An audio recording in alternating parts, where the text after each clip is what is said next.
দেখেন আল আমিন বাড়িয়ে দিলেন, চটলা কাটিয়ে হাই ভোল্টেজ চমৎকার ভাবে বাড়িয়ে দিবেন, চটলা কাটিয়ে ডান প্রান্ত টেনে কাউন্টারে ঢুকে যাবেন, সতীর্থ খেলোয়াড়কে বাড়িয়ে দিলেন, মুন্নার কিক ছিল আবারও বাড়িয়ে দিলেন।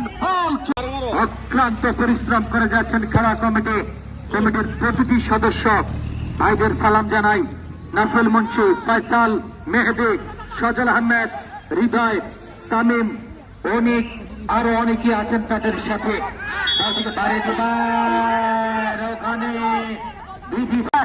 কাউন্টার অ্যাটাক, দলীয় অ্যাটাকে যাবার চেষ্টায় মুন্নার হেড, আবার সতীর্থ খেলোয়াড়কে বাড়িয়ে দিলেন, মুন্না মাটি কামড়ালেছে, হায় হায় হায় হায় বিপদ মুক্ত করলেন শান্ত ওই রক্ষণবাগের খেলোয়াড়। ফুটবলের গল্প আমরা মুরব্বীদের কাছ থেকে শুনেছি। আজকে এই মাঠে এই টুর্নামেন্টে নাসির আলম মুন্সি ফুটবল টুর্নামেন্টে দর্শক দেখে মনে পড়ে যায় সে হাসির দর্শক, ওই 90 দশকের সোনালী ফুটবল।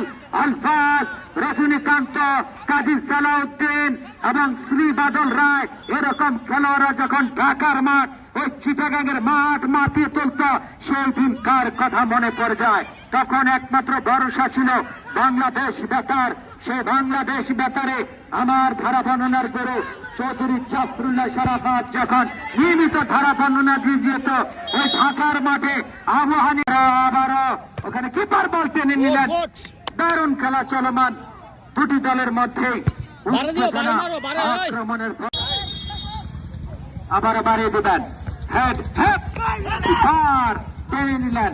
দারুণ আবারও বল বাড়িয়ে দিয়েছিলেন, বলের লাগাম টেনে ধরবেন নাম্বার 9 রিয়া। দারুণ খেলা এই ছেলেটি মুন্না এবং কিপারের প্রশংসা করতে হয় কিরণ ভাই, যে বল দিব বাড়িয়ে দিচ্ছেন এবং দারুণ